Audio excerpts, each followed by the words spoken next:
Okay, so let us start today's session.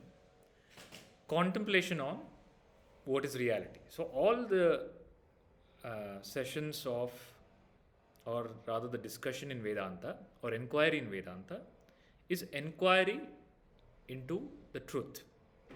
Ultimately, you want to find out what are you trying to realize, what are you trying to uh, achieve, realize, understand. Should be very clear. So the truth is Brahma Satya Jagan Mithya. That consciousness alone is reality. So the master and disciple are here to inquire into consciousness, inquire into reality. So the process of getting there is illustrated in various stories, processes, methods, methodologies. One such beautiful story, one such beautiful illustration is the example of Prahalada. So Prahalada is, so there are two people. There is a Prahalada, father and son. There's a relationship, father, son. Son is Prahalada. Now Prahalada has gone through, he's a Vishnu Bhakta, he's a devotee, and that devotion has been put to test. He's no ordinary child. Okay? That devotion is no ordinary. He's a realized being. And he's been put through test. The test is Agni Pariksha. He's been through Agni Pariksha of life practically. So the father has been trying to kill him with poison, with fire, with elephant, torture, throwing him from the mountain. Everything he's tried, and this child is not dying. So the Prahalada represents Sadguru. Okay?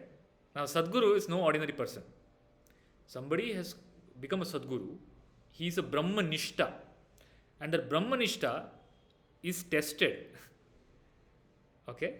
And that is called Agni Pariksha of life. He's gone through the Agni Pariksha of life and he has come out with flying colors. Okay? His Nishta, that I am, the Brahman is reality, is not shaken by any experience of life. So you look at Mata Amritanandamayi life or any Sadguru, they have been through Agni Pariksha. Okay? Because the ultimate lesson of life is acceptance. Okay? Now to get a certificate in acceptance, you can't get acceptance certificate for small things. Okay, some job loss, I accept, I deal with it. Some death of some relative, closed one, that is, everybody has to go through that. Okay? Your truth, your establishment in the conviction that I am Brahman and Brahman alone is reality, everything is Maya, has to be tested in fire, the fire of life. Then you are unshakable, then you are Brahmanishta. And that is what is Prahalada. Prahalada represents a establishing in the truth. Okay? No doubt. When he is put in front of the elephant, no doubt whether Vishnu will come or not. There's no doubt. No vasanas rise. Okay? Any situation he's facing, there's no doubt that this is not the reality. And he's as a boy, he has a conviction that I am not the body. In fact, he gives teaching to the soldiers who are going to kill him. The soldiers are telling, you're going to die. He said, what is death? Atma is eternal. I cannot die. Now he has a conviction. Okay? But ordinary people, the intellectual knowledge is there. Little fire in life, everything is forgotten. All spirituality is forgotten. Okay? Now the Brahmanishta is one entity of Prahalada. It represents the master. So the master is required in Vedanta Gnana. What kind of a master? A master like Prahalada, who has been through fire. Okay? Now he doesn't need any certificate from anybody that I am enlightened. Life has given the certificate that you have unshakable, you're established in the truth. I am Brahman. Okay, that conviction the master has. Then the other person is there, the other side of the coin, who is his father, Hiranyakashipu, who is asking a question to the child. Where is your Vishnu? Show me. Now that the Prahalada comes with Agni Pariksha, victory in Agni Pariksha. Father comes with failure. Father is a case of failure, son is a case of success. So Guru is a case of success. He has passed the Agni Pariksha. He has passed the test of acceptance. What is Agni Pariksha? Agni Pariksha is ultimately acceptance. He, otherwise telling I accept anything in life, okay, God, you put me anything, give me anything, I'll accept it. That is only words. Slightest inconvenience God gives, why God, why did you give this to me? Okay? But Prahalada has lived through that. He's passed in the test of acceptance. Father has failed in everything, in effort. Now you need a Guru who has passed and you need a Shishya who has failed. So somebody who comes to the Guru has failed. Has failed means has failed in all effort. They have done sadhana, they have tried everything. This is a hopeless case. Now I don't know where to go. Now, Lord, only Sadguru can help me. All efforts that I have done with individuality has failed. I have not got the ultimate. Okay? Then there is a meeting, by the grace of the Lord, the meeting happens. Then the disciple asks the question, where is this consciousness? Tell me about the consciousness. This is called Samvada, or this is called the process of Shravana. Vedanta Shravana. This is called Atma Darshana. So that interaction that happens in the palace, son, father, okay? Now the father is no longer trying to kill the child because all the efforts have failed. Now he's genuinely trying to understand, okay, is this fellow, is your Vishnu in this pillar? Tell me, is he in the pillar? Okay, then Prahlada says, yes, in the pillar. Then the pillar breaks and Narasimha comes out. Narasimha represents absolute consciousness, something that is beyond your mind. Okay, and that is called realization. The Narasimha coming out of the pillar is called realization. The breaking of the pillar is called Prakriya. Do you understand? There is a dialogue between the master and the disciple. This is the way for liberation. How can liberation happen? You need a master, first thing. And the master should have gone through fire. He should be a Brahmanishta. And he should be a Shrotriya. He should be able to teach you. Then you ask some question. You have to ask question. Without you asking question, it won't work. You ask question. The Hiranyakashipu asks a question. Is he there in the pillar? It's a question. So then there's a questioning. Then there is a darshana, Atma Darshana. The pillar breaks. This process is called Prakriya. So there are Vedanta Prakriyas. I've already taken many of you through the Vedanta Prakriyas. Prakriya of Avasthatraya, understanding the three states of consciousness. Prakriya of Drik Drishya. So there are various Vedanta Prakriyas. These are all processes. Do you understand? Equivalent to your scientific processes. They're all processes. And the premise of this process is, unlike in the scientific process, there is a huge dependency on the past. Okay? That is what is a scientific experiment, no? The experiment was done here at this time, there's a record.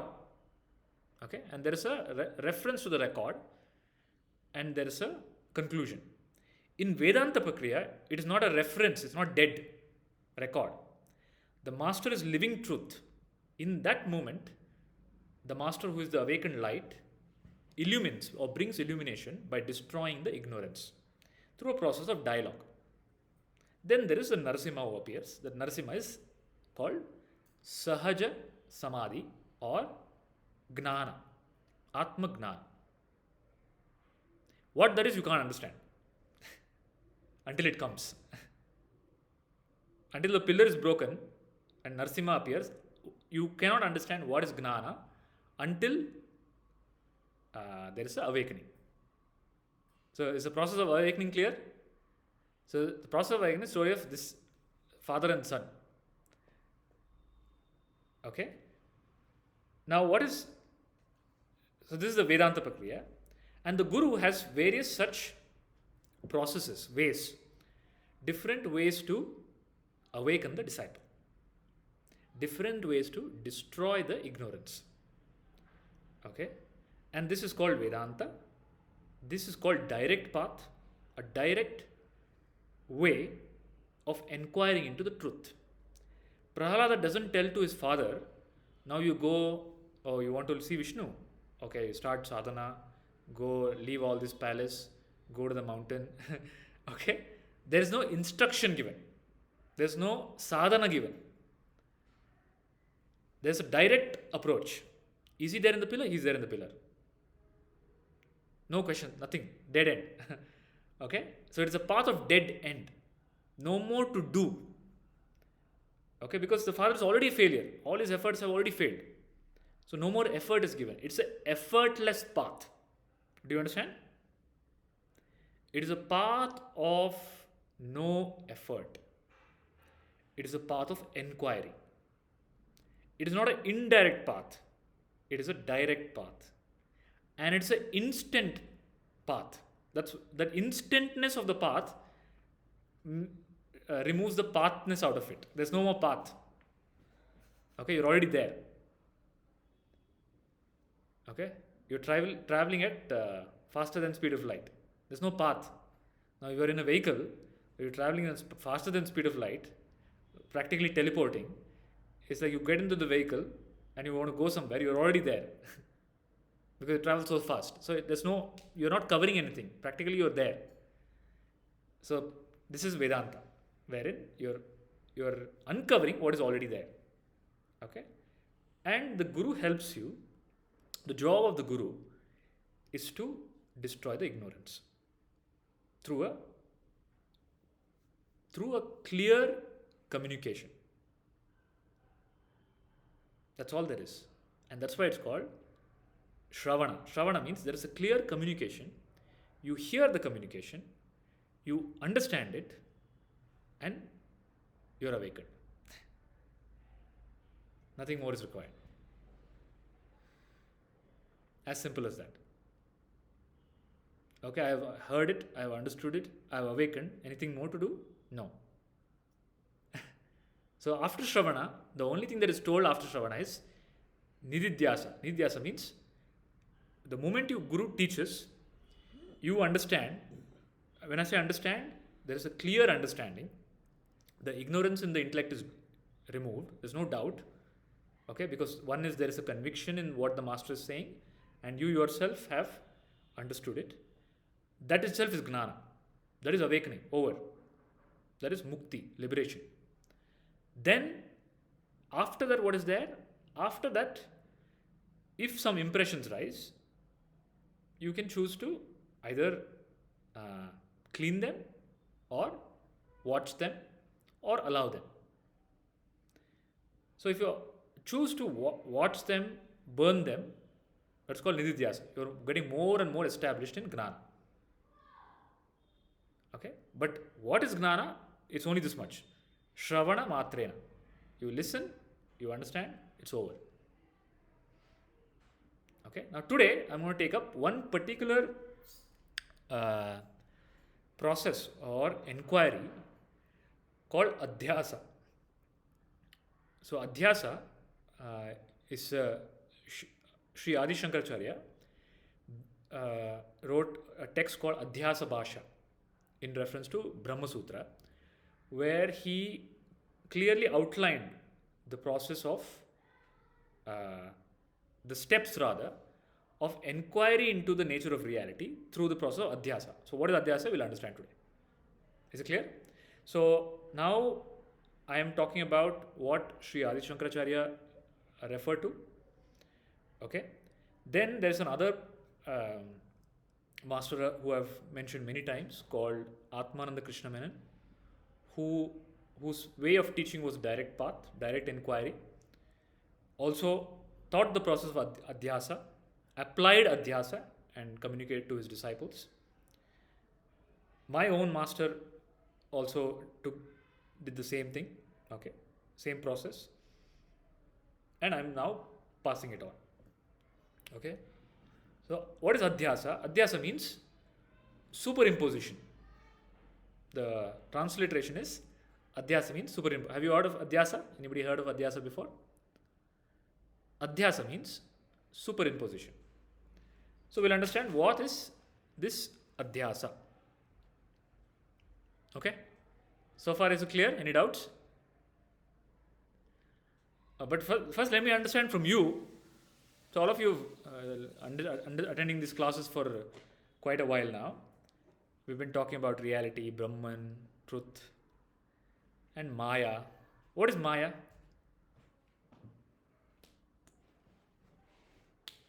Anybody? That which is not there appears to be there. That which is That not is there. Maya. Okay, that's the definition. Okay. But what is Maya? What is your understanding of Maya? M- Maya, I mean, that snake and rope example, right? Like, so there is a reality, but then there is a superimposition on the reality. Right. And so we don't see reality as it is. You don't see But reality. the superimposition is not real. Okay. Prithvi, what is Maya? Yeah, I think I would side with what Gautam has said. Something that appears to be real, but it is not. Example And anything, the entire world that we are living in, is Maya. Okay. people that we interact with, we live with, Okay. the daily happenings, everything. Maya. Okay. Anybody else? Tejas? Yeah, Guruji, like what Gautam said, these even illusion or Maya, I think even this, the thing that we think like we have control over things, that is like also an illusion. Illusion. Okay. Yeah. Anybody else? Ravi, Praveen, Biplavji? I can try. I mean, like the moment I say I can try, and I'm using my intellect and this body, that is Maya. Okay. Praveen, what is Maya? Guruji, the sense perception can only perceive certain things, as in there's a limitation to the sense perception. So there's much more. Thinking that this is the entire world, it's absurd to say like that. Okay. It's an illusion in that way. It's an illusion. Okay. Anybody else? Praveen, Ravi, Prasadji? Want to give a shot? What is Maya? Whatever I am witnessing, or the Atma is witnessing, everything is Maya. Maya. Okay. Everything's Maya. Praveen? Yeah, I think all of them have added. I mean, there is limitations to the body and mind. This is very clear. What I find a little bit doubtful about Maya is even in the same Maya, we are able to realize the absolute. Okay. That this is a Maya. That's the part which is confusing me, actually. Okay. Otherwise, I understand. For example, I don't see a little bug. That doesn't mean it doesn't exist. Okay. Because my senses are not capable enough. So that part is very clear. What mind can grasp, what mind cannot grasp. All of that limitations are clear. But within this Maya, how can absolute reality become clear? And then why is it still called Maya? That's the part which is still. That is also Maya. Liberation is also Maya. It is part of Maya only. Liberation is for whom? Okay. Liberation is not for Brahman. No? Brahman is outside Maya. Right. Liberation is for whom? Right. The moment you realize there is nobody to get liberated, that is also part of Maya, is liberation.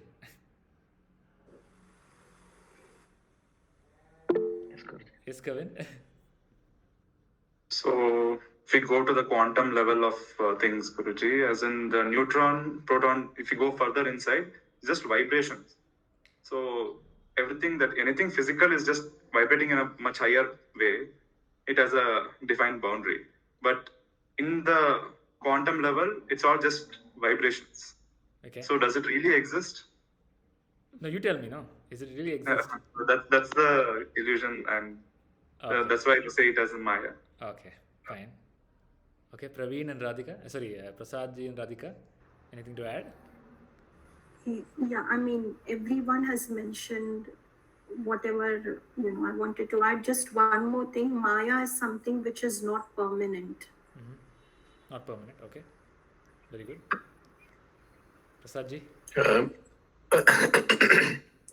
The one absolute which is appearing as money is perceived to be many. In real terms, there's only one. Because of perception, by perception, we think there are different things. Okay. So that's Maya. Okay, very good. So let's take Amir. I think I missed out Amir. Anything to add? Nothing, Guruji. Might be what we are here also. That is also Maya. I feel.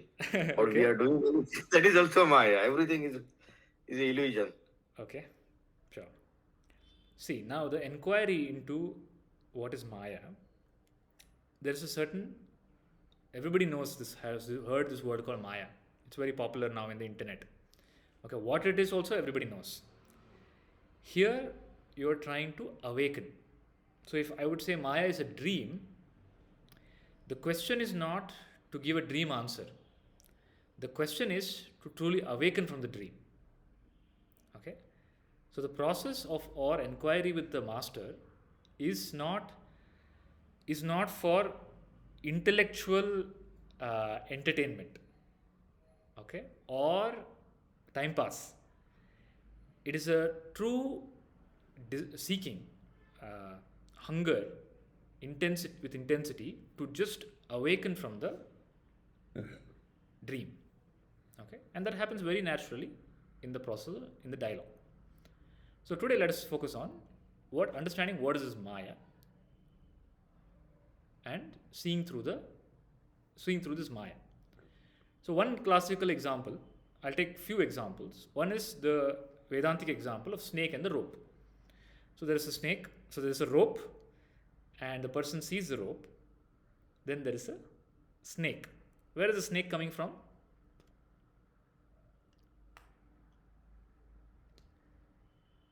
Where is the snake coming from?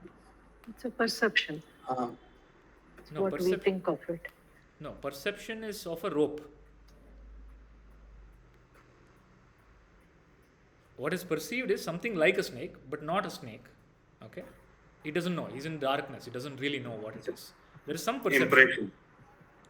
Impression. It's coming from impression. Okay? The snake is coming from impression. That impression is memory. So what is Maya? Memory. So the fundamental problem of human being is memory. So today's class is about memory. Okay, and this Shankaracharya explained as Adhyasa. So memory is your entire life. Your entire life is run because of memory. I'll tell you how. Married people will understand this very well. Okay, married people cannot forget when they got married. Okay, and so there is a couple, the wife and the husband, they're walking in the market. Then the wife suddenly stops. She just stops wherever she is. The husband doesn't notice, he just walks ahead. Then he realizes, oh, the wife is not with me. He turns around, she's standing there angrily. Then he's wondering, what has he done? Then he goes to the wife. Then the wife asks the wife, why are you angry? The wife says, did you notice her? The husband says, notice who? Did you notice her or not? Did I notice who? There was a girl who passed by. Did you notice her? Then he says, no, I didn't notice anybody. Who are you talking about? No, there was a girl who passed by. Okay, she was very tall. Did you notice her? Oh, you mean the tall girl who was wearing the white dress and was having a Louis Vuitton bag. She was wearing a blue necklace. She had a birthmark here on her neck. Then she was wearing a red shoes. That girl, oh, I didn't notice her. Okay? So the memory is the main culprit. The same thing is illustrated in the movie Matrix. Have you seen the movie Matrix? So who has seen the movie Matrix? In the Matrix, the the guru equivalent is taking the disciple into the world of Maya and explaining to him, simulated Maya. Then there's a girl in a red colored dress. She passes by. Then the student is looking at the girl. He's not listening to the master. He's more interested in the girl. He looks at the girl. Then the guru asks him, are you listening to me or are you looking at the girl? Then he says, no, what? I was listening to you. Then he says, look again, look at the girl again. So when he looks at the girl again, it has become the villain who's holding a gun at him. So every time you look back, what is there is memory.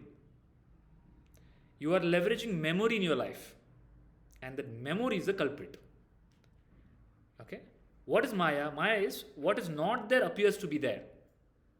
Correct? Now, when I see the rope, there is no snake. Where is the rope coming from? Sorry, where is the snake coming from? Memory. Memory. Where does your ignorance come from? Your memory. Where does your self-identity come from? Your memory. Okay? Where does your trauma come from? Your memory. Where does your future come from? Memory. Future also is part of memory only. You have some past notions that is recycled as future impression, future thought. Okay? Now, memory is the core problem. And this memory superimposes on your present moment. This is called Adhyasa. So, Adhyasa means superimposition. Superimposition means like a screen. When you go into the movie theater, there is a screen, and on the screen, nothing is there. But there is a projection of a movie. Okay? Something that is not there appears to be there. It's not real. Now, who is doing this job of projection? It's memory. So, do you understand? So, understanding Adhyasa is very important in Vedanta. Yes, Ravi? I had a question about how is the future also part of memory? What is there in the future? Sorry? What is there in the future? We don't know. You don't know, right? Yeah, but I you don't- have a notion of the future? You have a knowledge of future?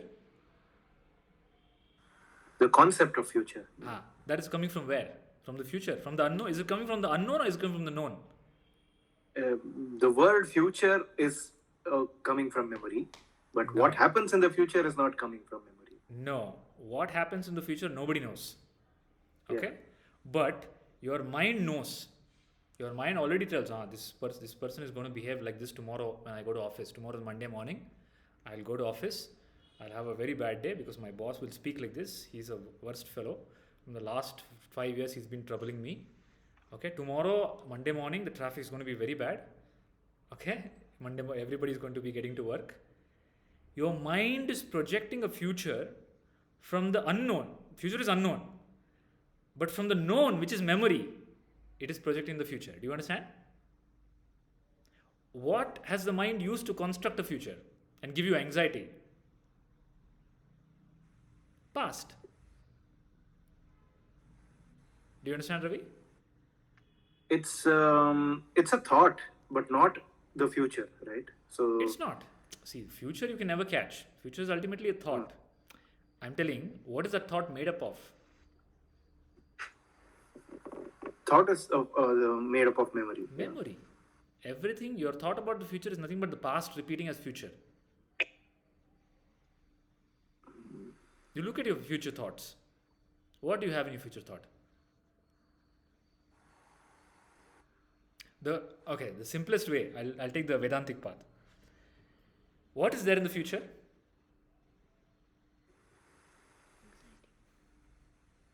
What is there in the future?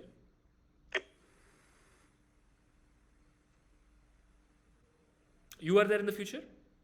See, if you're not there in the future, it doesn't matter. Are you? So in your thought of future, are you there in the future? Yes.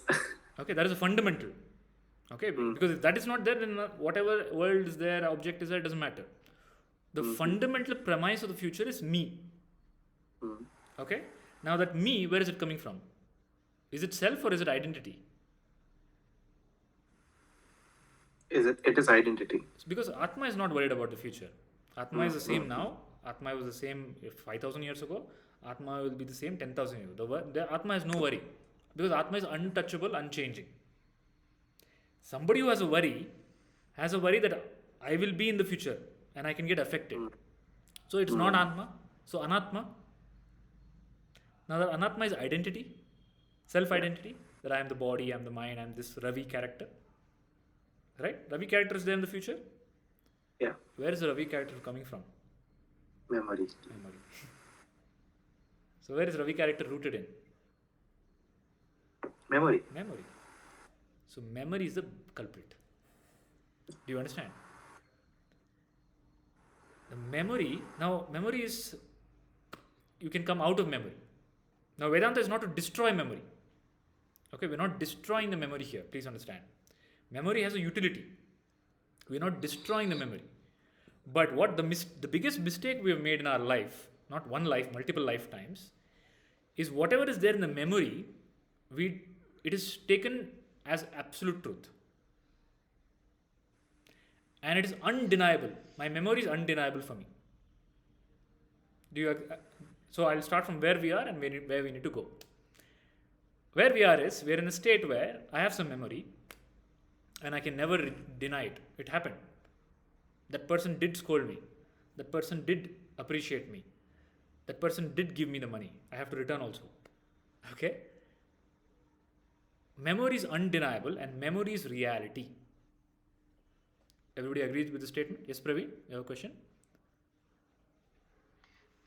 Yes, Guruji, but also the thing is either, there is a faith in the memory, which, you are absolutely correct that if I recollect a good memory, the things currently happen to be, even though they might be worst in the thing, but you still tend to see the positive out of it.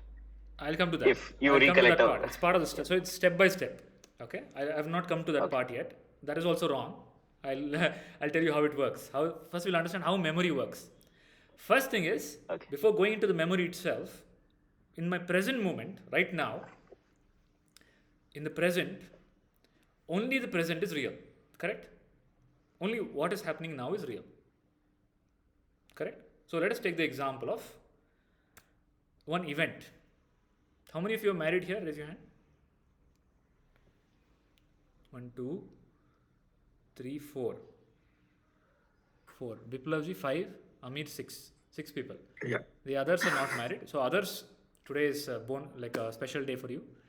You can imagine you are got married. Prithvi, you can marry whoever you want. Okay? Marry Elon Musk, whoever. Deep pockets, Hrithik Roshan, whoever you want, you get married to. Then Ravi, Tejas, take some Miss Universe, Apsara, whoever you want to marry, Gautam, take it. Okay? Married people, unfortunately, you have no choice. You are stuck with whoever you are married to. So let us take the event of marriage. First event. The scene is, there is a marriage happening. You're in the Hasemane, Kalyana Mantapa. Okay? You're in the Mantap. There is a holy fire. Okay? There are so many people. You have invited, because you are getting married to Hrithik Roshan or whoever, you have invited so many people. There's so many people coming. There's a commotion. Right? So many things are happening and everything is taken care of. Your parents are running around, their other side, boys' side, girls' side. Then the caterer is there. Okay? Then the Purohit is there, is chanting something. Then you are doing something, you are looking at the boy is looking at the girl is looking at the boy. Okay? Correct? This is the scene. Right? Is this real?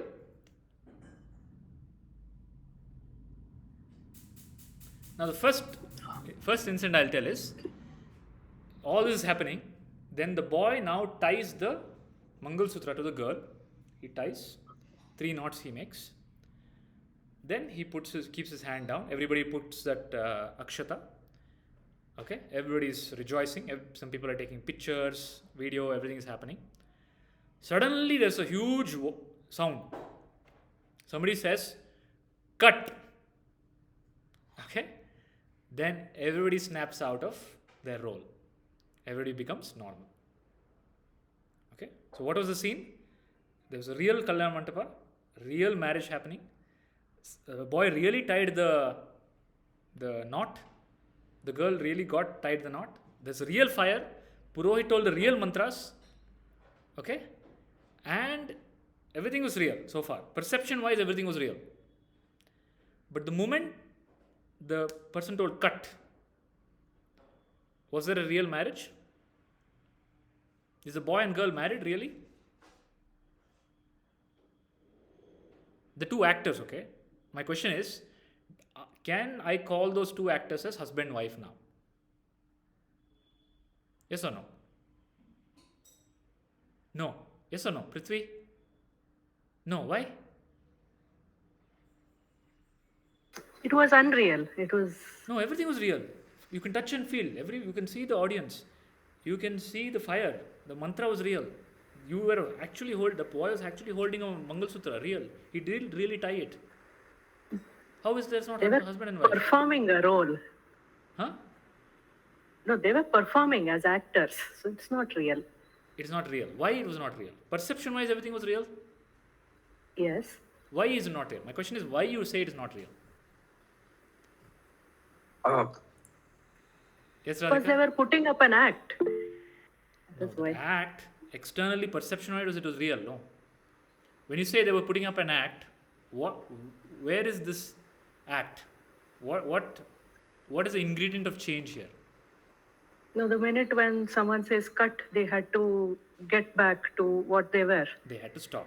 So only. Yeah, they had to stop. So they did all that. The boy did tie the Mangal Sutra, but the whole time he knew it was a illusion. It's not real. Correct?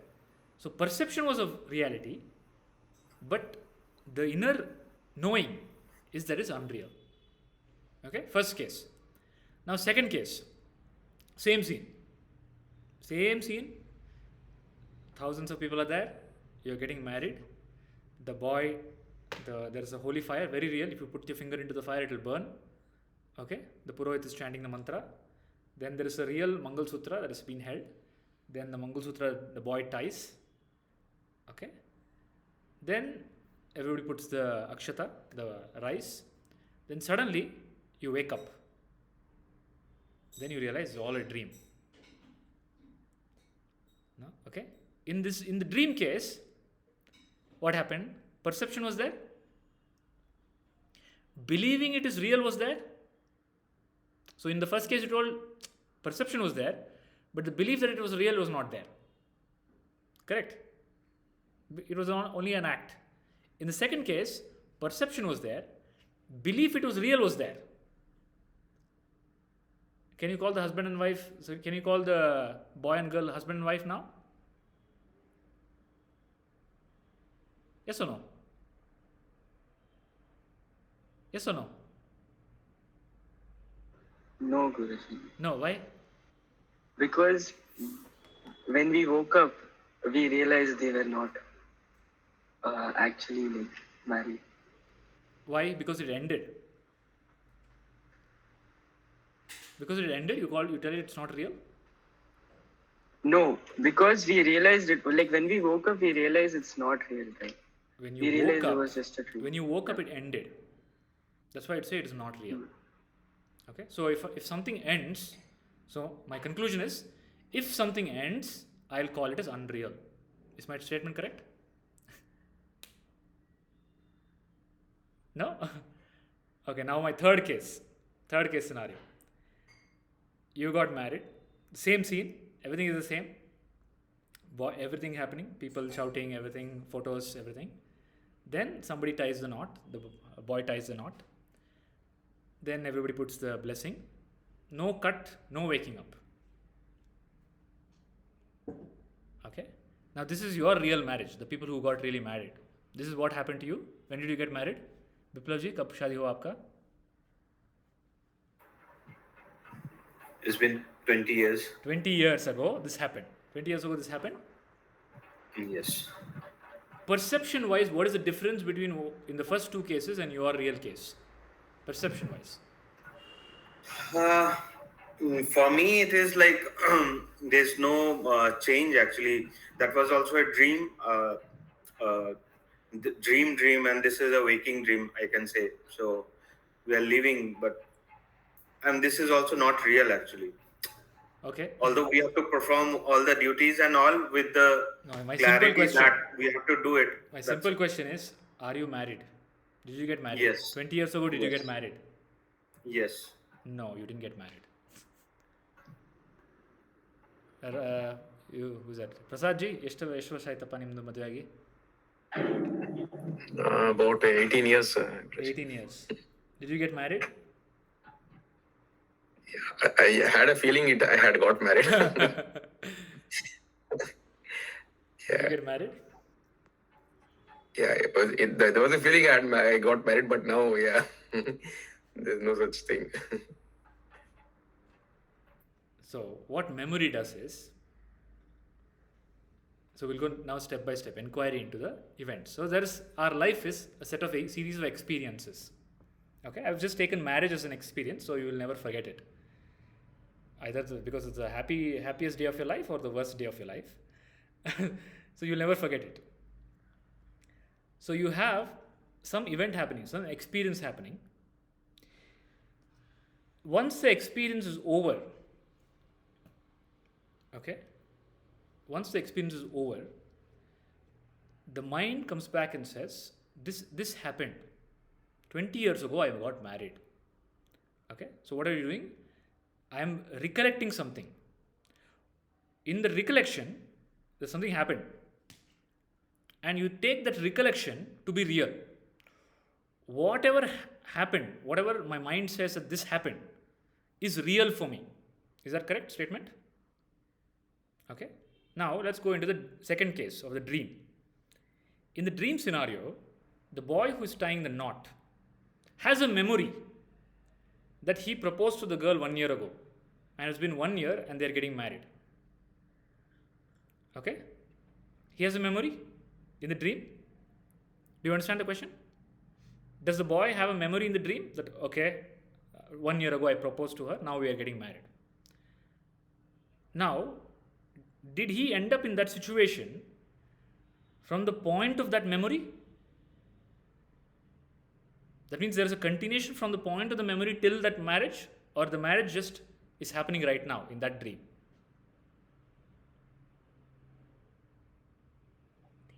It's instantaneous. It's an instant experience. Instant experience. There is a false memory that something happened, and I have been living from then on. There's a continuity from then on, and now I am here. So our present life seems to be a continuous life, linear continuous life with time and space and events, and all of that is tied together by something called as memory. Is it clear? And I take this memory to be real, my reality. Memory is my reality. Any doubts in this? So far, is it clear? Now, memory is unreal.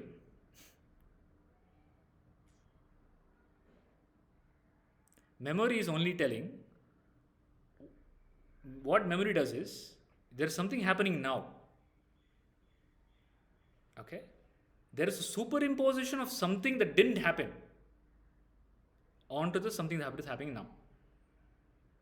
When I'm looking at the rope, I'm seeing a snake. Is the snake there? The snake is not there. The snake is coming from memory. So that memory is unreal. What I'm experiencing now is unreal. So memory has objects, subject, and experience. So let us look at what this memory contains. Okay? Because that contents of that memory is what you're superimposing on the present moment right now. So in the present moment, what are you experiencing? You're experiencing a subject, there is a me, and there is some object, there is some experience happening. Okay? There is an experience, but that experience is superimposed by impression from memory. Who is listening? I am listening. Subject is listening. But that subject, what is that subject, is influenced by the impressions in the memory. Do you understand? So when you're listening to me now, whenever I use some word, let's say I say talk about marriage, or if I make a joke, or if I tell about matrix or something, immediately an impression is triggered in your mind. You understand? That subject becomes fluctuating subject, that corrupted subject. And that corrupted subject you take as reality because of memory. For example, in the last class, maybe if I insulted you, okay, or if I praised you, in this class, your current subjective experience will carry that flavor. There is a superimposition of the past experience in the present, and there is an expectation from that experience. All that is happening because of memory. So what is really happening, you have lost. You never really experience the present moment. You only experience your past memory because the subject itself is corrupted. Okay? Then the object, what you experience is object. Somebody gives an object, tea. Okay? I sip the tea. That experience of the object immediately triggers, oh, morning's tea was better. This tea is not nice. This tea is not hot. I like hot tea. I'm a person who likes hot tea. I'm a person who likes milk tea. I'm a person who drinks tea 6 times a day. All these superimpositions coming. So they completely cover reality, which is, what is the reality? There is some event happening. There is no subject. Okay? There is only pure witness, which is Atma, which is not drinking tea. There is only a knowing of, okay, there's a drinking of tea. There's a body, there's a mind, which is constantly changing. And there's an event that is happening, which is a flow. Now, this pure event in existence is given various connotations and color because of memory. That becomes our suffering in life. Do you understand? So, let us look at the memory. What is there in the memory in your, so people who told they got married, what is there in that memory? There was an experience in that memory? Correct? There was some experience in that memory? Is it real? Did it really happen?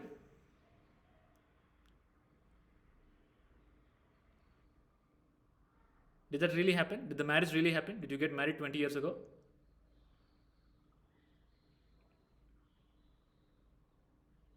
The 20 years ago is also part of memory. Okay? Now, what is memory? How are you telling about that right now? What is memory right now for you?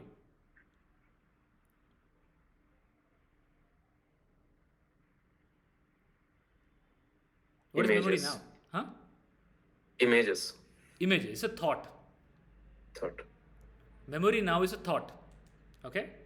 Now, I've told in earlier sessions, 2 thoughts cannot know each other.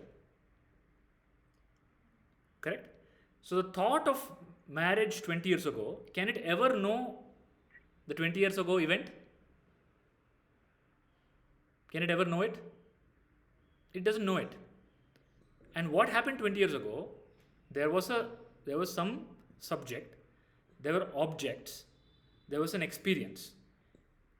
Are you able to recreate and experience it right now? No. To know it fully as reality, you should be able to relive it. It's just impossible. At any point of time, any event in your experience cannot be recreated. All the factors cannot ever come together again in the same way. Okay? It's only a one-time event. Okay? The moment you say it happened, you are only taking a fractional picture of something you can grasp. Okay? Some data points you picked up. I was wearing this color, then there's a photograph, then this the bride was wearing this color, some data points. And that data points will mix together and say, okay, this event happened 20 years ago. And you say it is reality. Now there are two parts to it. Event happened and it is reality. Do you understand? The event happened has the experience, the object and subject. Which of all of this is there right now?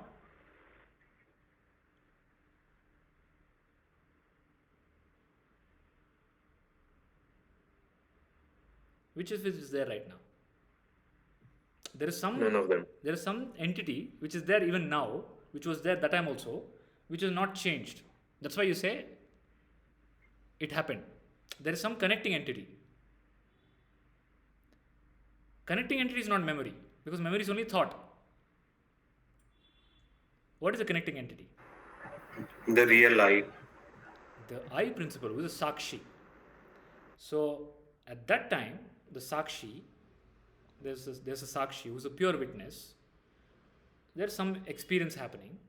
The Sakshi is observing that. Okay? The Sakshi just knows. It's a knowing principle. Okay, some event is happening, some fire is there, some chanting is happening, the Sakshi knows. Then right now, in this present moment, also there is a Sakshi, same Sakshi, which is unchanged. Does the Sakshi have memory? No. Sakshi does not have memory. Because Sakshi, there's no need for Sakshi to have memory.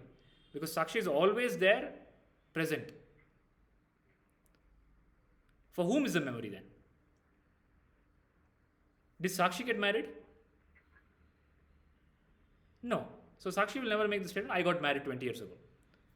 Who's making that statement, I got married 20 years ago? The thought. The thought, which is telling I got married 20 years ago. But was that thought there 20 years ago? No. The thought at that time is I am bachelor. I am bachelor thought is a different thought. I am married thought is a different thought. I am married thought tells I was there. Was this I am married thought there at that time? 20 years ago? No. So somebody who was not there is telling I was there and something happened to me. Do you understand? Do you understand the fundamental problem? What is happening in the present moment? Your memory is nothing but some guy sitting here telling that I went through all these experiences. But the guy who's telling I went through all these experiences never was there in those experiences. It was some different character. Prithvi, are you understanding? Or is it getting complex? Praveen, did you get it? The Praveen who got married, is that Praveen there right now? Praveen, when did you get married? No, Guruji. 2013, Guruji. 2013 you were there? What from 2013 is there in 2025?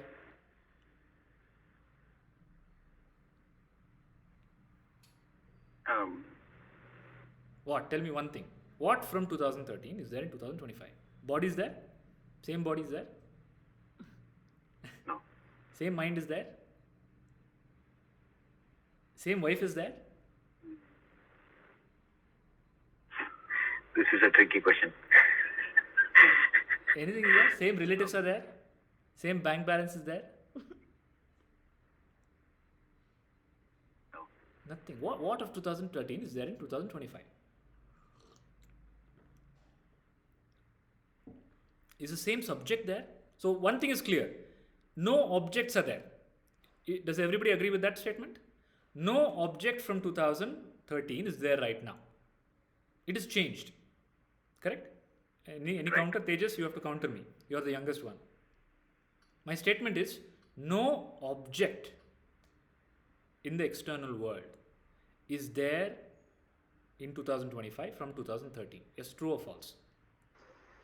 That is true. Okay. No subject from 2013 is there in 2025. True or false?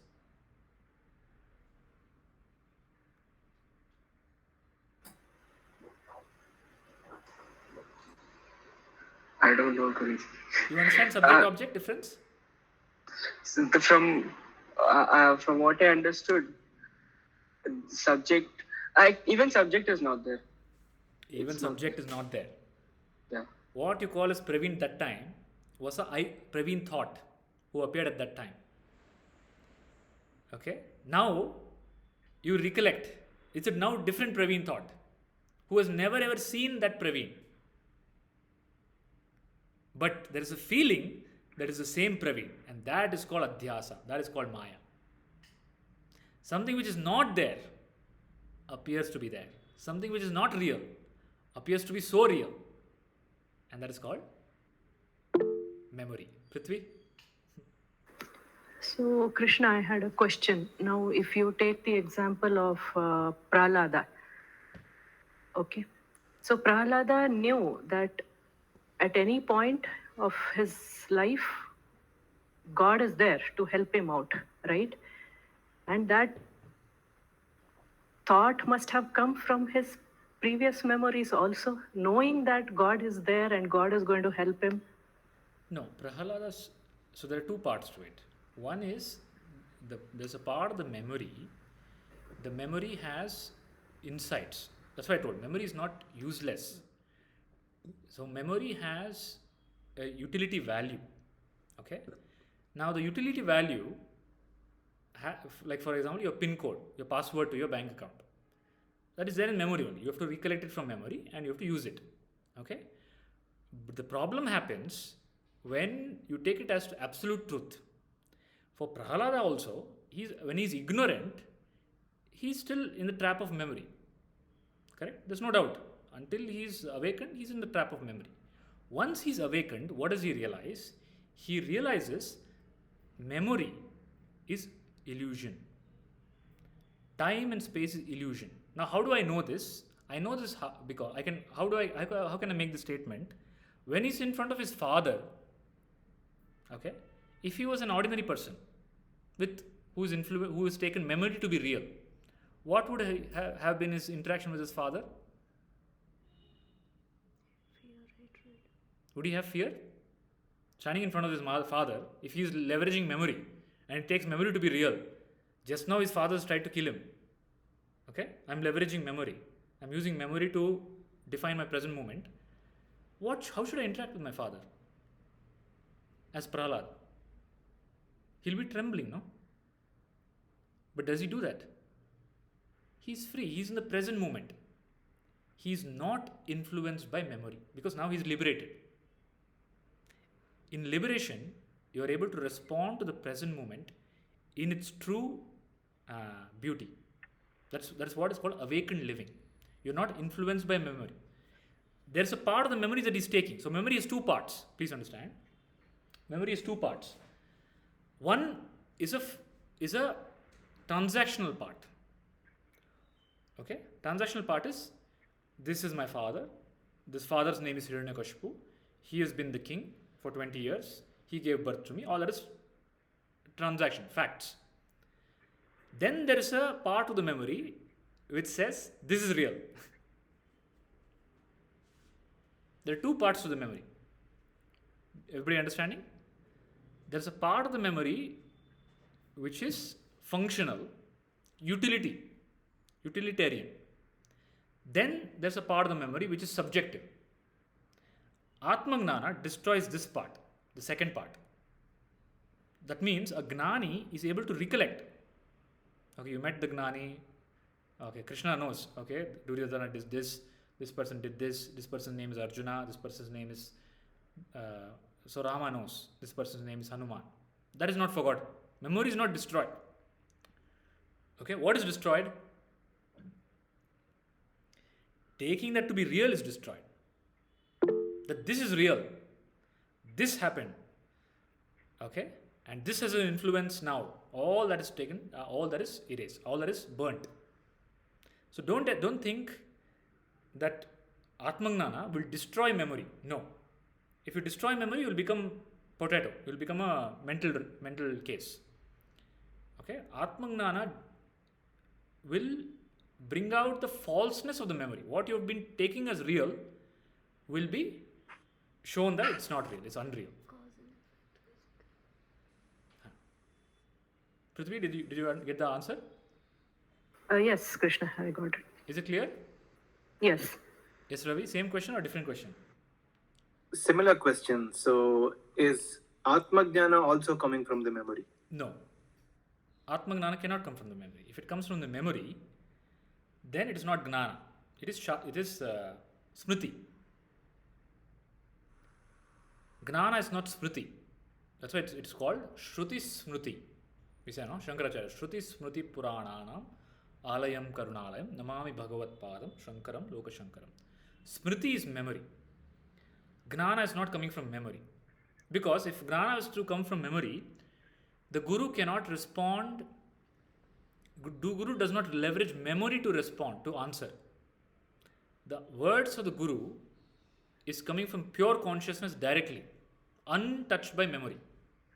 There is some functional memory required, like to address, okay, this person, to call Prithvi by Prithvi, Ravi by Ravi. That part is required. But the Gnana itself, that which destroys the ignorance, is not part of memory. Because it is destroying memory itself.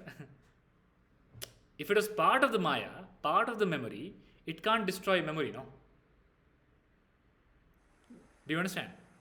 Prithvi, Ravi? If it is part of memory, how can the condition destroy the condition? It's like mind trying to kill the mind. If you tell Gnana is also coming from the mind, ego trying to kill itself, it will not work. Gnana is consciousness bringing the illumination. That is why what Gnana I am giving you now, this illumination into memory, cannot come from your mind. You cannot arrive at it. You cannot get it by books. You cannot get it from anything stored. You cannot get it from somebody's memory also. In fact, your own memory also you cannot get it. It has to come from higher consciousness. Is it clear? Gnana always comes from consciousness, not from memory. And how do I know this? You will know it because it destroys the ignorance. If it comes from memory, it doesn't destroy ignorance. So there are many gurus who speak from memory. Okay, there are many teachers who speak from books. Okay, they have memorized. But that memorized will not bring transformation. It's only passing off information.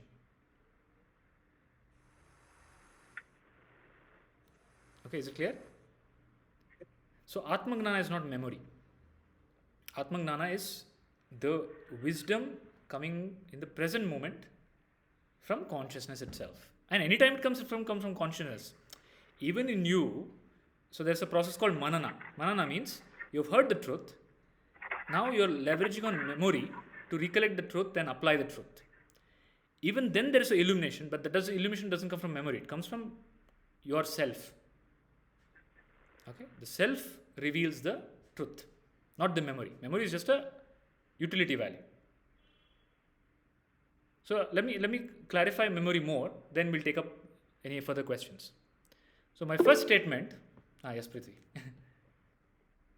So what happens when a person is awakened? So does it mean that? Oh, okay.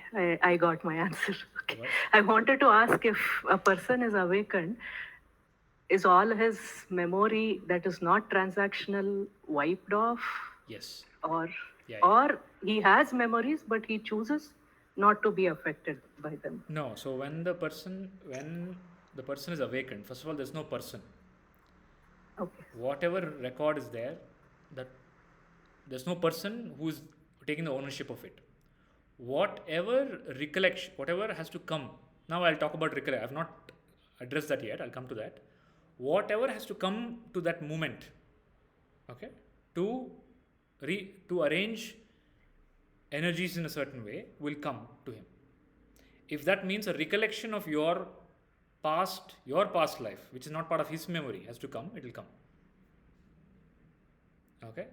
If some information has to come, it will come from maybe individual memory or universal memory. Do you understand? So Gnani is different category. Gnani has become free. There's no individual now. And by that logic, Gnani has no past. No, what memory you're talking about? There's no past to Gnani, which is your case also. You have no past.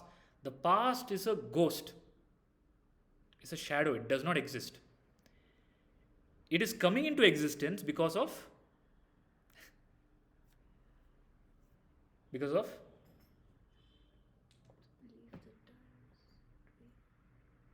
what? Memory. Memory. So who is the culprit? Memory. Memory is the one that gives you the impression there is some time. Okay? There is a past, there is a future, which it does in your dream state also. In your dream state, you're in Paris, you're eating croissant. Okay? There is a memory in the dream. Yes or no? Yes or no? You take that memory to be real? Yes or no? Has it ever happened? In the dream, you're eating croissant in Paris. You have a memory that I took a flight from India and I came to Paris. Did that event ever happen? No, it didn't happen. But your mind projects an event which never happened. Okay? And if somebody asks you in Paris, hey, how did you come here? I came from India. Oh, which flight did you take? I took this flight. Was it a good experience? Oh yes, it was a good experience. I was very nice, beautiful air hostess were there. They gave me nice food. It was a good experience. From where all this is coming? All this is fabricated in the present moment. The only difference is, in the dream, it's fabricated in the present moment and you take it to be real. Okay? Now in the waking state, the same thing is happening. I got married 20 years ago. It's fabricated in the present moment. There is no past.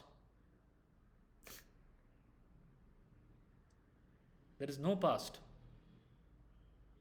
Okay? Now whoever is telling that I got married 20 years ago, he was not there to see what happened 20 years ago. Okay? The only tie which gives a validation that something happened is Sakshi. And for Sakshi, it doesn't matter. Sakshi will tell, okay, it's just a knowing principle. You understand? But that memory becomes our burden. So memory is unreal.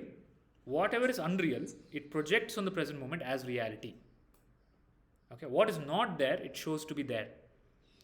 And it creates its own story and builds a narrative, which you take to be real, which you never question. So questioning into memory will dissolve the illusion. Any doubts?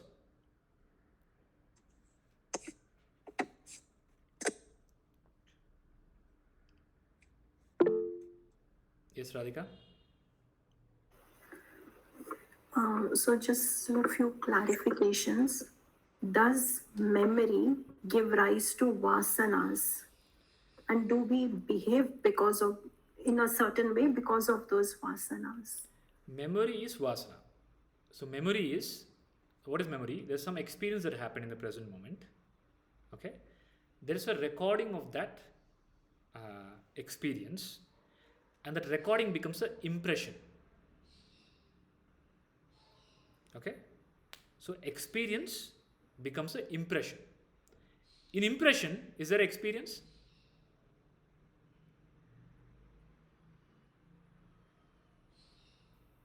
In any experience,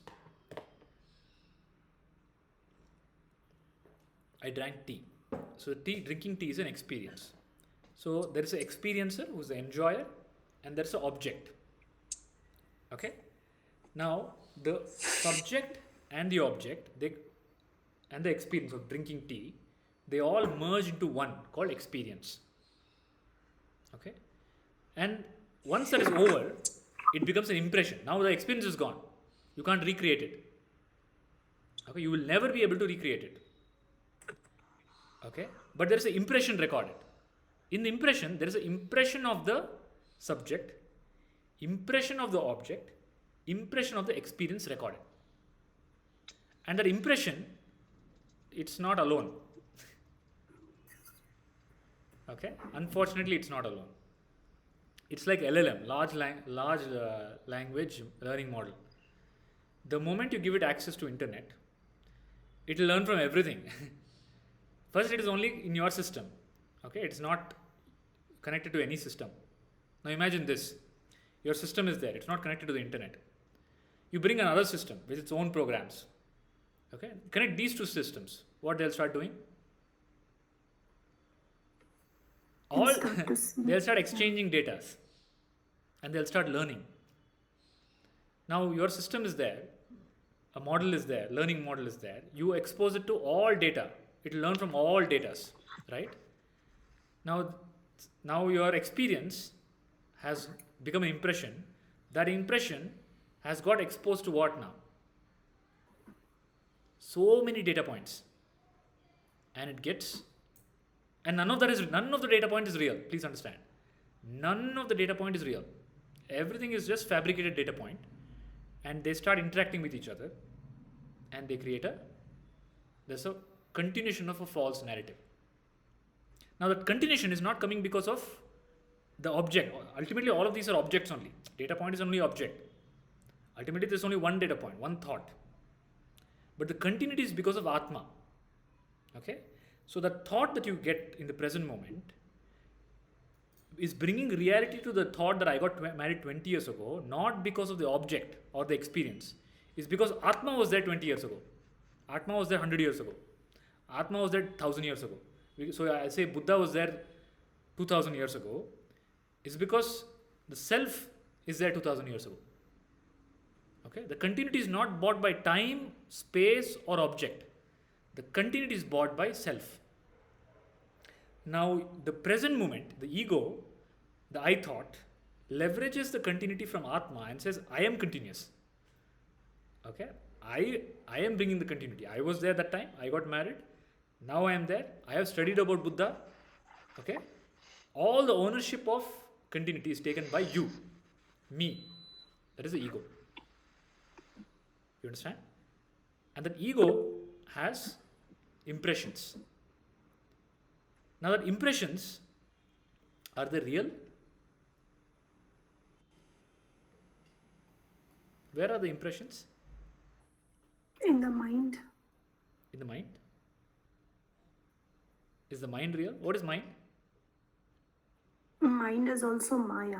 Okay, I'll give you an example. I'll give you an example, okay? You are in Paris, in the dream. In the dream, you're in Paris, you're eating croissant. Do you have impressions?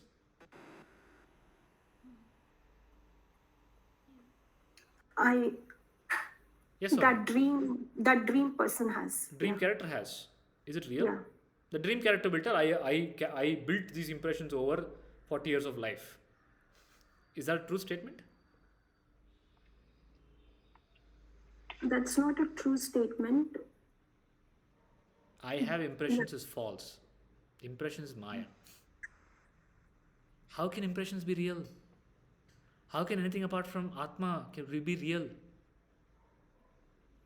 Impression is nonsense. It's Maya. It's a concept which is arising in the present moment. The problem is, because of memory, you are giving it reality. Oh yes, yesterday I had impression. Today also I should have impression. How can impression just disappear? You see the culprit?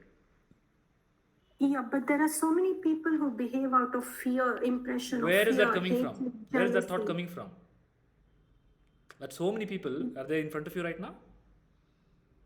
No, whoever I interact with, Now, or are they whoever in front of you right now? they are not there. Where is it? Where is the statement coming from? From my memory. See, when the statement comes, when the thought comes, you take it to be real by default. You've already superimposed something on life based on your impression, based on your memory. That is called Maya. You see the Maya now? You just made a statement, but there are people in life. There are no people in life. There's nobody in life. That itself is false. And how But do you there know are people? people- And are people static or dynamic? They are dynamic. They're dynamic. Even if there are people, okay, let me take your logic. There are people in life. Are they static or dynamic? Dynamic. Constantly changing? Yeah. About something constantly changing, can I make an absolute statement? That there are people in life like this is an absolute statement. Is a generalization. Can I do that? I cannot, but certain acts are like terrorism or all those acts. From where do they come? They come from impressions of certain people who are real. All part of memory, all dream. I'm questioning the dream itself. See, the part of the dream is, think about the dream is, you can't be in the dream and say the sky is a dream, tree is a dream, whatever I'm experiencing is a dream. You should say the whole experience is a dream, not some part of it. It's either 1 or 0. You understand? Can you take some part of the dream to be real and the other to be false? No, that's what memory does. Okay, the inquiry here is the whole experience, perception, time, space. Okay, let us take the marriage in the dream. There is a marriage in the dream. There is an experience. There are people. There is a time, muhurta, this muhurta. Okay. Then there is a space, some place, some exotic place. Everything is part of projection. Do you understand?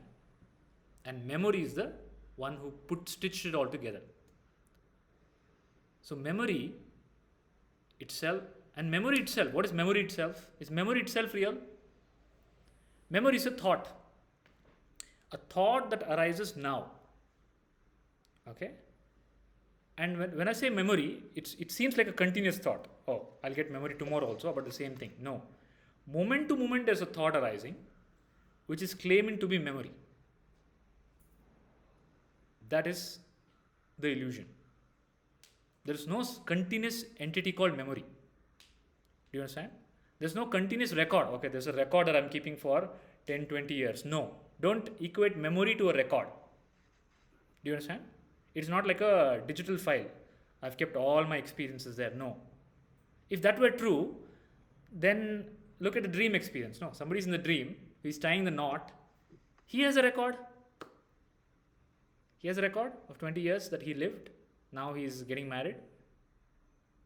Did that record exist before that event of wedding? No, it appeared with the experience, with the dream.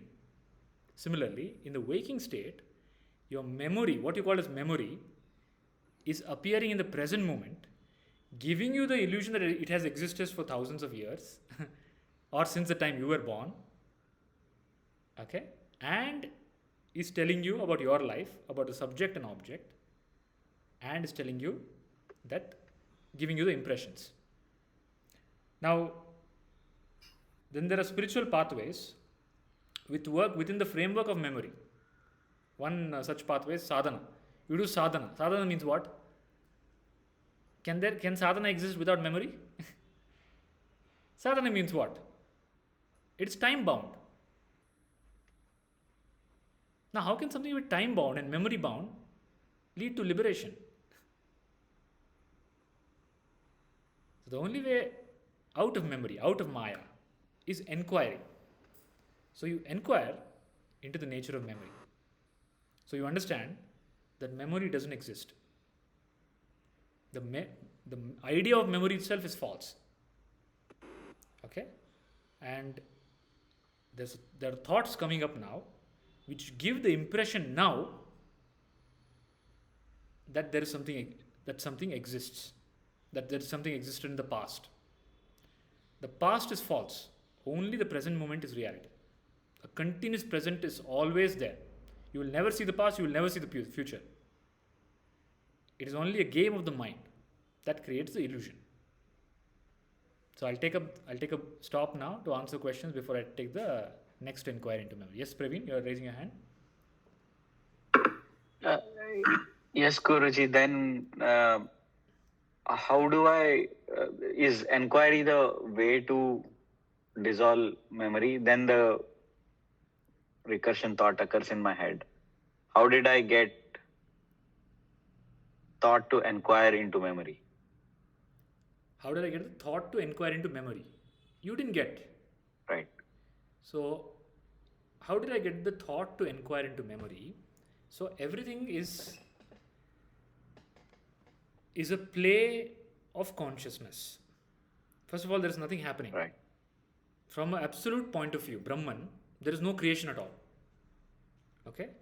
In that absolute consciousness, there is an appearance of a world.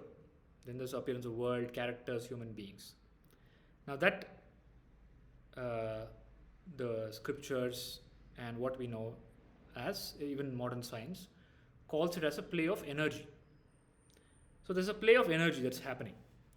In that play of energy that is happening, you associate with a character called Praveen.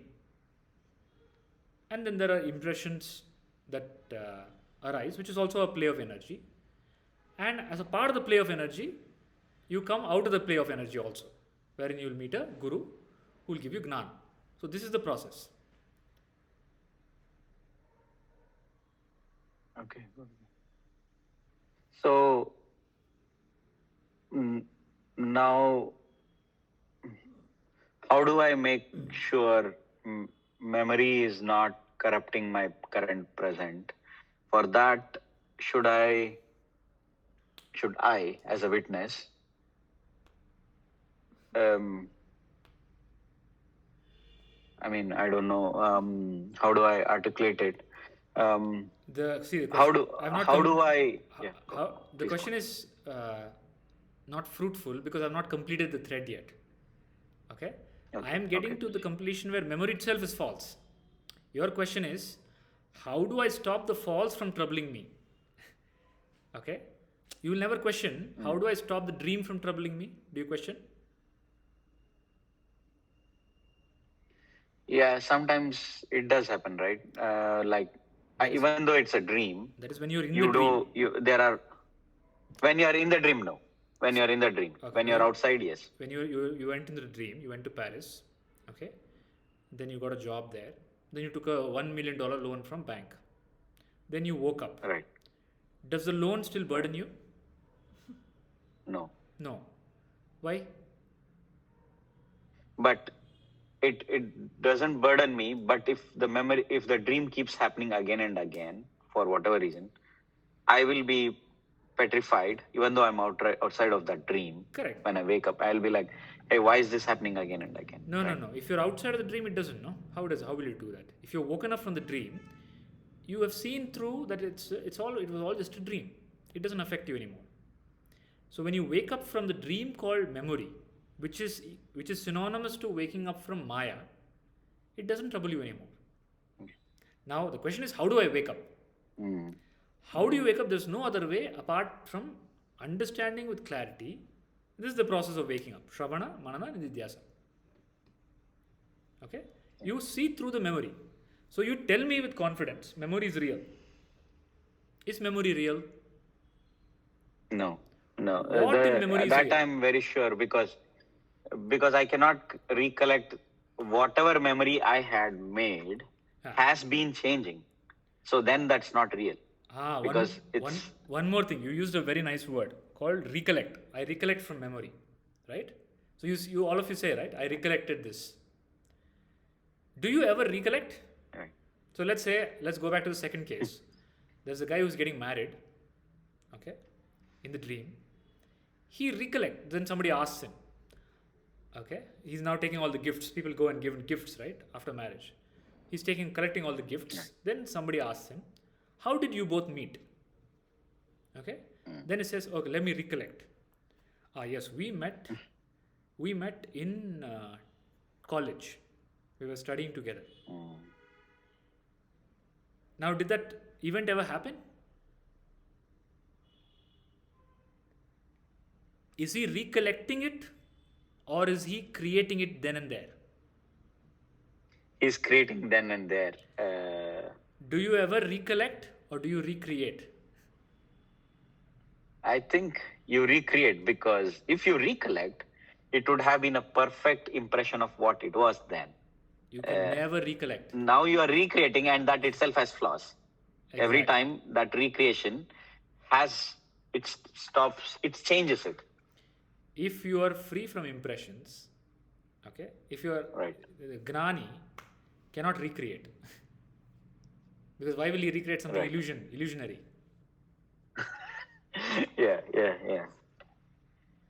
Yeah, it's futile. That is why when Buddha goes to meet his father after Gnanodaya, after awakening, Buddha goes to meet his father. His father is very angry and distraught because he left. He's supposed to be the king, and he's. So don't think only you are disappointing your parents. Buddha did it long time ago. So Shankaracharya also disappointed his parents. So child disappointing the parent is not new story, it's old story. So Buddha goes and father is very angry, and the father abuses him, and then he tells, okay, fine, I'll forgive you, I'll forget everything. You leave all this nonsense, take off your orange robe, I'll give you all the gold and ornaments, come back, become my son. Buddha tells him, now he's free from the influence of Maya, memory. He has no memory that he is his son. Functionally it's there, okay. Siddhartha was there, I was there here, functionally. But the whole subjective part of it is gone. He tells, what are you talking about? The one who is standing in front of you, you don't know at all. You don't know this. You can never know. Okay? You think you are talking to your son. I am not your son. Your son died long time ago. So please understand. Enlightenment is death of the ego. Have you heard this statement? It is death of the false. It is called new birth. That's why the enlightened world is called Dvija. Dvija means twice born. Twice born. Yeah. It's a new birth. In the new birth, do you have memory of your past lifetime? Do you have memory of what memory? What memory you talk about? You talk about some memory, right? You don't even know past lifetime. Because it's a new birth. It's irrelevant.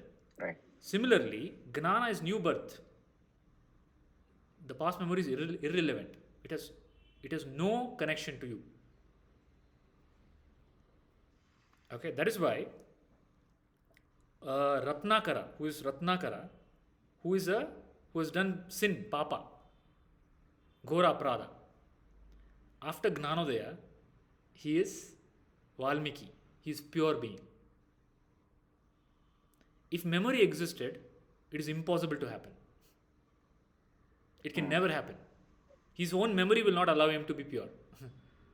His own memory will keep telling him, how can you tell all these things? Just 2 weeks ago you were stealing from people. That is the Gnana. Please understand, that is Gnana. When Angulimala meets Buddha, that Gnana that Buddha gives, it burns the memory. Angulimala is still not, otherwise the memory holds him, no? I just killed 990 people. How can I be enlightened? Enlightened means freedom from memory. Do you understand? And that freedom from memory will happen when you understand the falsehood of that memory. Memory is false. That you know by your own dream experience. In dream you make up all kinds of memories. Don't you? Every dream experience cannot happen without memory. Agree or disagree? Absolutely. Any dream experience, right? Any time you are in a dream world, it cannot proceed without you acknowledging there is a memory which is real. So, what you are doing in life, you're always starting off from a point of waking up. You wake up in the morning. The first thing you do is you say, yesterday I slept. Okay? You first acknowledge memory and you give reality to it. Then you start your day. That is the mistake you make. You wake up you tell, I have no past. Whatever is there in the memory is false. It's not me. It's not, is it you? What is in the memory is you? Is what is there in the memory is you? So you have to understand what is you, what is not you. This is the Adhyasa. Adhyasa means you are Atma, but on Atma, Anatma is superimposed. Your self, you are pure. On the pure, timeless, spaceless, the non-doer Atma, a character is imposed called me. A doer, enjoyer, thinker, past with past, impressions is all superimposed. That's called Adhyasa. And the worst part is, you take Adhyasa to be true. And when I say you, I'm not referring to Atma. Atma doesn't care. Even if there's Adhyasa, nothing is happening to Atma. That is the best part of the story. The best part of the story is, no matter what you project on the screen, even if you project fire on the screen, the fire doesn't burn the screen. Do you understand? So no matter what ignorance you, papi, murderer, whatever you project on Atma, Atma is not tainted. But the problem is, between Atma and the memory, there is one entity called intellect. Ultimately, the decision maker is the intellect. Okay, memory is only input. It gives only input. At best, memory can give input. It can't make decision. The decision maker is the intellect. Now, without Atma Gnana, without the Gnana of Atma and Atma Viveka, the intellect gets influenced by memory. Prithvi, are you listening? This is a very important point. The problem is the intellect. The intellect, which should be influenced by Atma, which is real, starts getting influenced by memory, which is unreal, and starts taking everything the memory is telling as real. Then the intellect gets swayed. Then the intellect starts making wrong decisions. In a Gnani, the intellect is always pointing towards Atma. Okay? So Gnani also interacts with the world. Krishna interacts with the world. Okay? Then Krishna has to make a decision. Krishna is a non-doer. As consciousness, he doesn't do anything. But the body-mind intellect of Krishna is not influenced by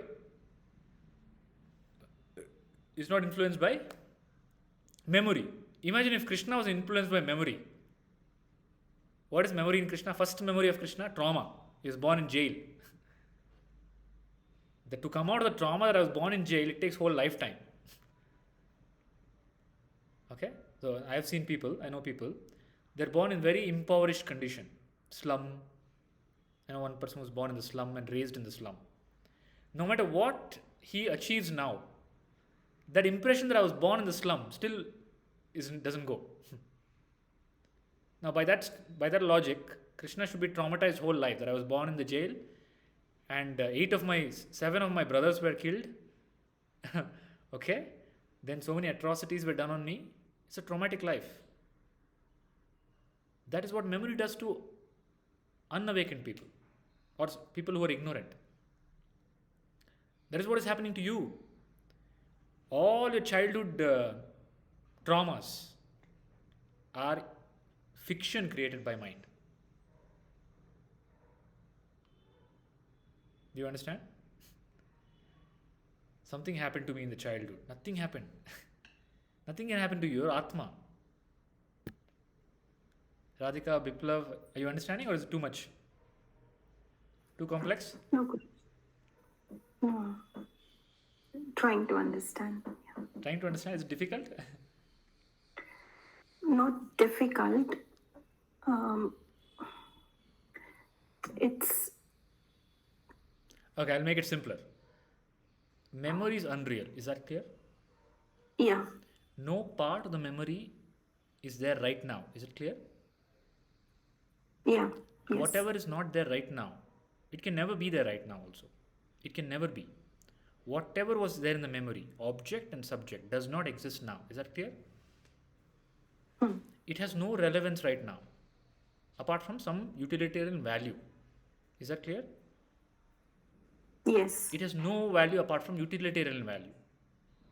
It has no emotional, psychological or subjective value or even transactional value. Is that clear? Yes. Everybody? Transactional value may be, right? No. To live in the world. Only data points have, but not people and experiences. So memory has different attributes. Only the attribute of maybe house number, PAN card number, PIN code number has. People, experiences, events don't have even transactional value. Is that clear? It's all false. It's all a fabrication of impressions. I would say, in fact, I would say let's go the 1 or 0 route. Let's not do this in between. This in between doesn't work. 100% of the memory is useless. Because if you need to get a PIN code now, you're not recollecting from there. What are you doing? I will search it now. You're recreating it. Recreating. You understand? You understand? So the energy will take care. So I'll tell you, 100% of the memory is false. Let go of it. Whatever is required, Agnani lives, whatever is required now will come. If a recollection has to happen, the recreation will happen. If it is not meant to happen, it will not happen.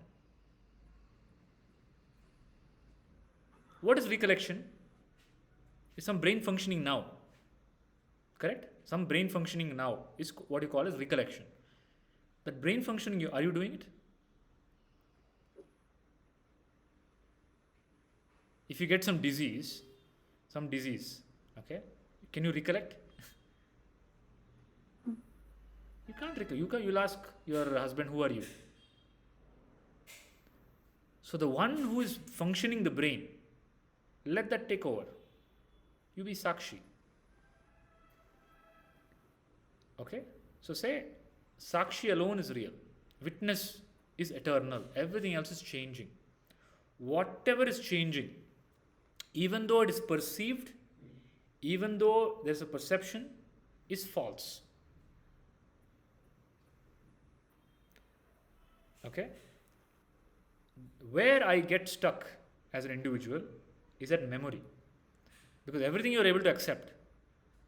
But it's very hard to deny that something happened. How can I deny that this happened? It happened because it happened. No. Only the present moment is reality. Sakshi alone is real. Brahman alone is real.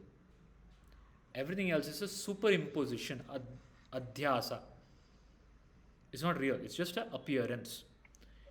What I experience is an appearance on consciousness. It's a dream. It is adhyasa. It's not real. Memory is a adhyasa. Okay? The snake is a adhyasa. It's a superimposition on the rope coming from memory. Clear? Anybody any doubts?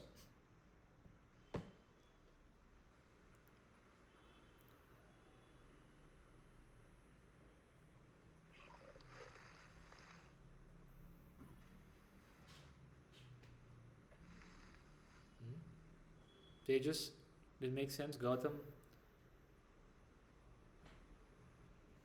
Kavin, is it clear? Memory? Guruji, how to see the rope as a rope? So how do I see the screen? For the screen, you have to see the projection has to stop. The images has to stop. As long as the image is there, you can't see the screen. In fact, even if you're seeing the image, you're only seeing the screen. Okay? Now, how do I see the self? You can't see the self. You can be the self. Or rather, seeing the self is being the self. Brahmavit, Brahmaiva Bhavati. To see the self, you have to be the self. When the mind is annihilated because of gnana, what remains is self. So when you ask the question, how do I see the self? There is an I who wants to see the self.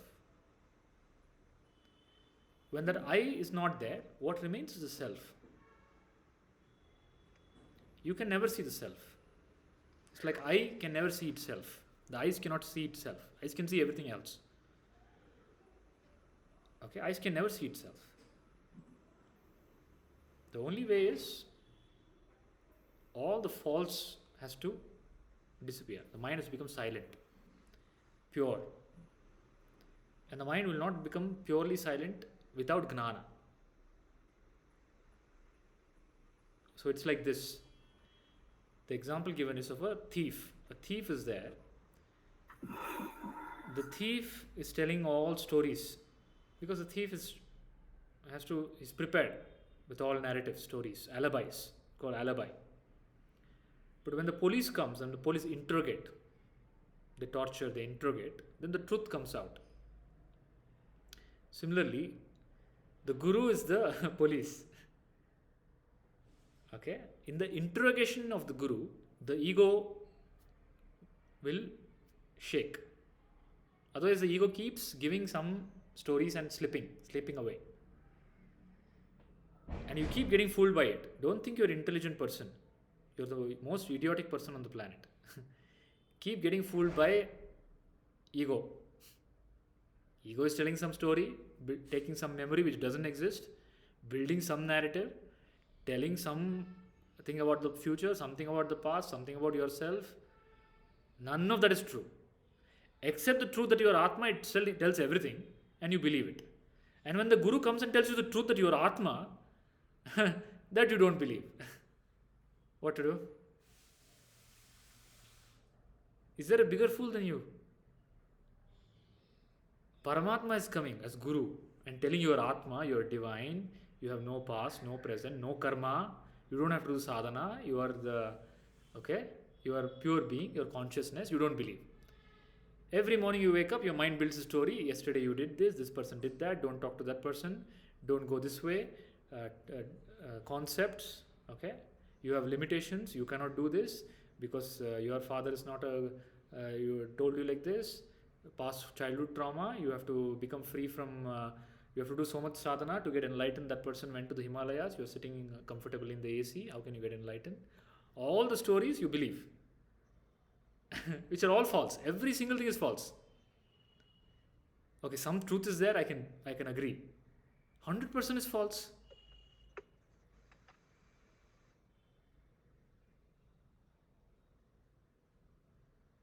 It's making a fool out of you and you continue to get fooled.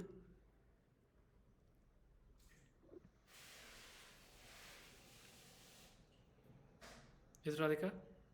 Biplav ji, clear? Ji Guruji.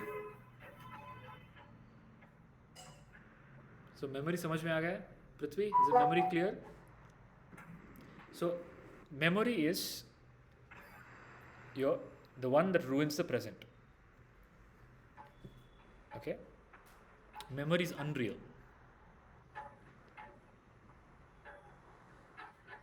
It is an appearance. Okay, why is the appearance there? It is Maya.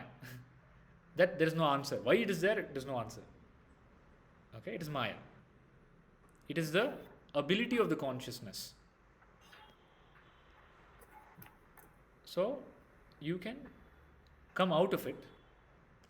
Not everybody can come out of it. Krishna says, Bahunam Janmanam Ante, Gnanavan Mam Prapadyate. Because the Gnana means becoming free from memory. Arjuna has a memory. Arjuna's trouble is memory. On the battlefield, what is troubling Arjuna? Memory is troubling Arjuna. That memory, what does he say in the first chapter? How can I fight against my teacher, Guru? Where is that coming from? Where is that coming from? What is the reality of the present moment for Arjuna in the battlefield? To fight. Is Dronacharya his guru or is he enemy?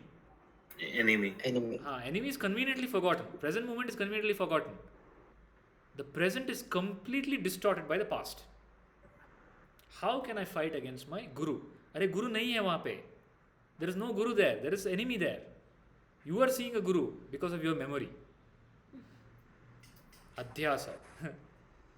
Then Krishna has to give Bhagavad Gita to destroy that memory. He has to bring him to the present moment. No. You are Atma. Okay? You are Kshatriya. You have to fight. You have to fight as Karma Yoga. Now that Gnana is to remove the trouble created by memory. Don't think it happens to Arjuna. Depression is memory. And depression is because of memory. Have you heard of depression? Have you seen anybody with depression? What is depression? Again, You past cling to the memories. memory and You are suffering because of something that never happened. Something that you have never seen. Oh, I went through this. I went through such a bad experience. The one who went through it is not there now. Where is that person? Who is complaining? I was abused. Who was abused? Who is there? That is why there's a woman who got abused in the Ramayana. What is her name? She becomes a stone.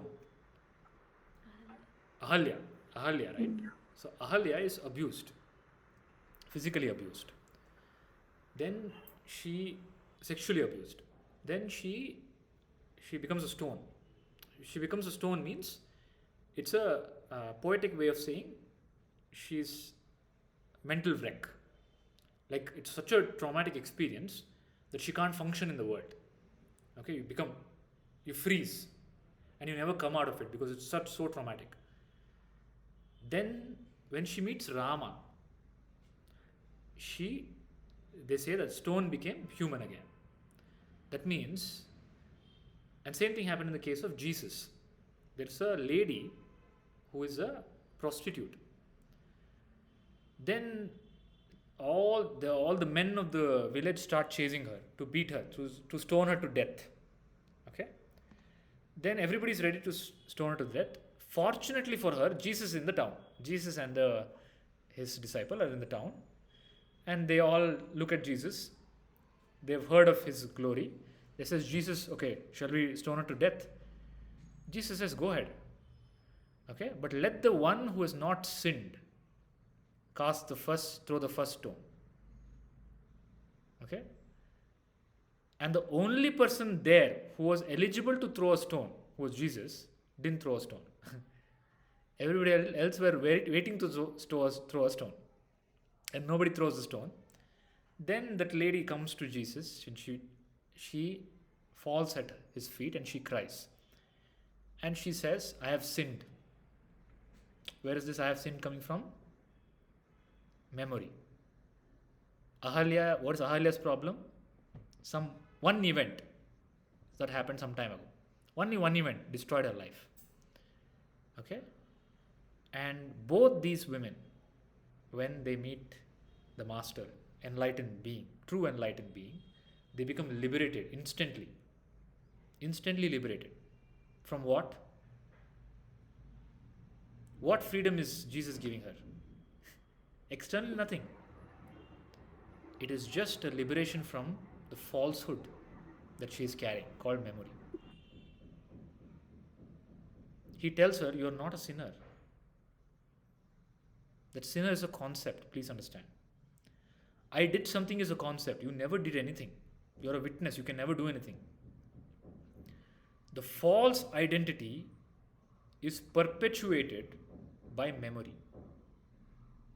The truth is, you are Atma. You are a witness.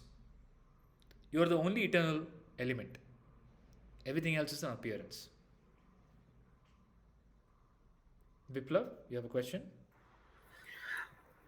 Not exactly a question, but just a clarity. Like we are saying and talking about memory, and all right, we understand that it's not true, and in the real sense. But then also, like once Arjuna realized, all right, I have to fight the war. Yeah. He had to plan then, right, for the next